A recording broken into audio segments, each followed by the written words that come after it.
గుర్రాలకి దేవుడు భాష అర్థమవుతుంది, మన భాష అర్థం కాదమ్మా, దేవుడు భాష అన్నిటికీ అర్థమవుతుంది, సమస్త జీవులకి అర్థమవుతుంది. దేవుడు భాషలో మాట్లాడడమా, మౌనమే నీ భాష ఓ మోగ మనస్స. దేవుడు భాష మౌనం. మనం దేవుణ్ణి చూడాలి అంటే మౌనంగా ఉండాలి. ముందు నోరు మూసుకుంటే దేవుడు కనపడతాడు. మాట్లాడకుండా ఉండడం అని అంటారు, మాట్లాడకుండా ఉండడం మౌనం కాదు, మాట్లాడాలని అనిపించకపోవడం మౌనం అన్నాడు ఆయన. అది మౌనం. అది ఎంతమంది పాటిస్తున్నామో చూడండి. మాట్లాడాలని అనిపించకూడదు అసలు, అంటే మన మనస్సులో కూడా ఆలోచనలు రాకూడదు, అది మౌనం. దాన్ని కాష్ఠ మౌనం అంటారు. కాష్ఠం అంటే కట్టెకి మనస్సు ఉంటుందా, దానికి ఆలోచనలు ఉంటాయా? అటువంటి కాష్ఠ మౌనంలోకి వెడితే కానీ భగవతత్వం తెలియదని యోగ వాసిష్టంలో స్పష్టంగా చెబుతారు. కాష్ఠ మౌనం అంటారు, దాన్ని దారు మౌనం అంటారు. దాన్ని రమణ మహర్షి చెబుతాడు, మాట్లాడకపోవడం కాదయ్యా, కొందరికి మాట్లాడాలని ఉంటుంది, అవకాశం లేక మాట్లాడరు. అదిగాక ఇంకొంతమందికి మాట్లాడకపోవచ్చు, కానీ వాళ్ళ లోపల ఆలోచనలు రాగద్వేషాలు అని నడుస్తూ ఉంటాయి. మనందరికీ తెలిసేది. మనకి బీపీ వచ్చేస్తుంటుంది, ఎదుటి ఎవరూ లేరు. ఎందుకంటే మనం ఊహించేసుకున్నాం ఇక్కడ, వాళ్ళు ఎవరో ఎదురుగా ఉన్నట్టు, మనతో వాదిస్తున్నట్టు అని ఎరిచిపోతున్నాం. ఇక్కడ ఒక్కోసారి పైకి అనేస్తాం, పక్క వాళ్ళు ఎవరో అంటారు, ఏం లేదంటాం, వాళ్ళు వాడే కొనుక్కున్నాడంటారు. ఇగో ఇది కూడా ఆగిపోవాలి. పైకి కొనగడం కాదు, లోపల ఆలోచించడం కూడా ఆగిపోవాలి. అది సంపూర్ణ మౌనం. భగవంతుడు ఆ సంపూర్ణ మౌనంలో ఉంటాడు. అటువంటి మౌనంలో ఉండగలిగితే అన్ని జీవుల భాష అర్థమవుతుంది. అన్ని జీవులకి ఆయన ఏం చెప్పదలుచుకున్నాడో దాన్ని చెప్పగలుగుతాడు. కమ్యూనికేట్ చేయడం అంటారు. అందువల్ల కృష్ణుడు భగవద్గీత అశ్వాలు కూడా ఉన్నాయి. భగవద్గీత తాత్పర్యం ఏమిటి? కర్మణ్యేవాధికారస్తే మా ఫలేషు కదాచన మా కర్మఫలహేతుర్భూర్మాతే సంగోస్త్వకర్మణి. నీ పని నువ్వు చెయ్యి, కర్మణ్యేవాధికారస్తే, పని చేయడం వరకే నీ బాధ్యత. మా ఫలేషు కదాచన, ఫలితం గురించి ఆలోచించుకో, ఆ ఫలితాన్ని నాకు వదిలే, నేను చూసుకుంటా అన్నాడు. అందుకని అశ్వాలకు అర్థమైంది ఆ విషయం. ఓహో, కౌరవుల పక్షాన ఉన్నా పాండవుల పక్షాన ఉన్నా మన పని మనం చెయ్యాలి. మన పని అంటే పరిగెట్టడం, పరిగెట్టబట్టే దుమ్ము రేగింది. అందుకని పరిగెట్టే దాన్ని శ్రీకృష్ణుడు అలంకారంగా భావించాడు. అది భగవత్తత్వం, అది భగవత్తత్వం. నువ్వు దుమ్ము ఇచ్చినా సరే తీసుకుంటాడు ఆయన, ఎందుకంటే అది పని చేసి ఇచ్చావు. దోచుకుని ఇవ్వలేదు, ఎవరిని దోచుకుని ఇవ్వలేదు. ఎవరినో దుమ్ము చేసి మనం దుమ్ము ఇవ్వకూడదు. దొంగ వ్యాపారాలు చేసి, స్మగ్లింగ్లు చేసి, బ్లాక్ మార్కెటింగ్ చేసి, ఓట్లు కొనేసి మనం అన్ని దుమ్ము కొట్టుకుపోయే పనులు చేస్తాం. దేవుడికి మాత్రం గజమాల, 60 గజాల మాల వేసేస్తాం మనం. ఒక పెద్ద దాని మధ్యలో మెడపెట్టి పెద్ద ఫోటో ఇక్కడ బలైపోయే మేకలాగా. నువ్వు చేసే వ్యాపారమే, నువ్వు చేసే రాజకీయం ఏమిటి, నువ్వు చేసే జీవితం ఏమిటి, అసలు నువ్వు ఎంతమందిని దుమ్ము కొట్టుకొచ్చావు, నీ వల్ల ఎంతమంది దుమ్ము కొట్టుకుపోయారు.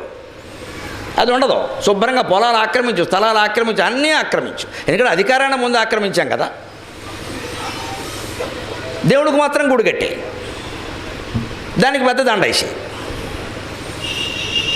ఇటువంటి వాళ్ళు ఏమి ఇచ్చినా దేవుడు పుచ్చుకోడు. ఎన్ని దండలు ఇచ్చినా పుచ్చుకోడు, కోట్లు ఇచ్చినా పుచ్చుకోడు. మన కోట్లతో ఆయనకి పని లేదు. సృష్టి అంతా అయింది. ఆయన దేవుణ్ణి మించిన కోటీశ్వరుడు ఎవడు ఇంకా పుట్టల.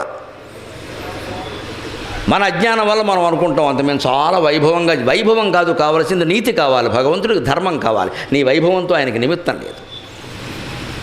జీవితంలో నీతిగా ఉన్నామా, ఎవరిని దోచుకోకుండా బతికామా? వాడెవడో దుమ్ము కొట్టుకుపోతే దాని మీద మనం సంపాదించుకున్న దొంగ వ్యాపారాలు చేసేసి, కల్తీలు కూడా చేసేసి, దాంట్లో ఇది దీంట్లో అది అన్నీ కలిపేసి, పైగా ఈ వ్యాపారం అంటే నేను వినాయక చవితి నాడే ప్రారంభించానండి, అందుకే కలిసి వచ్చింది. కల్తీ కూడా వినాయక చవితి నాడే ప్రారంభించావా? కల్తీ ప్రారంభించమని వినాయక నామాల్లో ఎక్కడైనా ఉందా? పైగా ఈ కల్తీ వ్యాపారం వినాయక చవితి నాడు ప్రారంభించానని చెబుతున్నావా సిగ్గు లేకుండా? వినాయకుడు ఏడవాలా, నవ్వాలా? ఆ జీవితంలో ఆ నీతి, వృత్తి చేసిన, వ్యవసాయం చేసిన, ఉద్యోగం చేసిన, వ్యాపారం చేసిన, ఇంట్లో కాపురం చేసిన నీతి ఉందా లేదా, శీలం ఉందా లేదా, ధర్మం ఉందా లేదా? లేకపోతే మన పూజలన్నీ మొత్తం దండకండి, నాకేం మొహమాటం లేదు చెప్పడానికి, మొత్తం దండగా వల్లకట్లో పోసినట్టే లెక్క. ఒక నీతి లేదు, శీలం లేదు, ధర్మం లేదు, బజార్ను తిరుగుతున్నాం ఇష్టం వచ్చినట్టుగా. మనం మాత్రం పూజలు చేసేస్తాం బ్రహ్మాండంగా.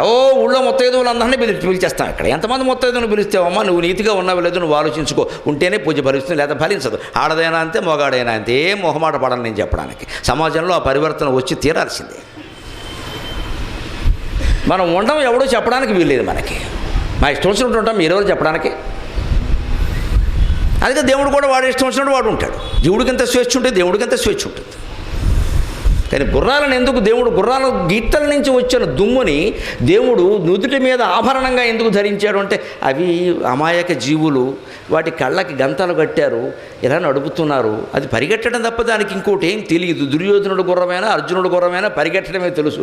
ఎవరు ఓడారు ఎవరు నెగ్గారు అన్న దాంతో దానికి నిమిత్తం లేదు. అందుకని వాటి పని అవి చేసాయి. నేను భగవద్గీతలో చెప్పిన ప్రకారం పని అవి చేసినప్పుడు ఫలితాన్ని నాకు ఇచ్చినప్పుడు నేను స్వీకరించాలి కదా. బంగారం ఇస్తే స్వీకరించినట్టే దుమ్ము కూడా స్వీకరిస్తున్నా అని ఆ చెమటని ఆనందంగా భరించినట్టే ముంగురులను ఆనందంగా భరించినట్టే దుమ్మును కూడా భరించాడు ఆయన. అందుకని నిజాయితీగా పనిచేసేవి, కష్టపడి పనిచేసేవి. ఇంత గడ్డి పెట్టారు వాటికి, గుర్రాలకి ఏదో గుగ్గిళ్ళు పెడతారు, అంతకంటే ఉంది. వాటికి ఏమి ఇంక్రిమెంట్లు ఇవ్వరు కదా, పింఛన పథకాలు లేవుగా, గుర్రం పింఛన పథకం అని. వాటికి పెట్టేది ఏదో పెట్టారు, అది కాస్త గడ్డి పెట్టినందుకు గుగ్గిళ్ళు పెట్టినందుకు అది ఎంతో కష్టపడి పనిచేసింది. మరి మనం జీతాలు తీసుకుని మనం ఎంత కష్టపడి పనిచేస్తున్నాము, ఇంకా జీతం కంటే వేరే ఎందుకు ఆలోచిస్తున్నాము?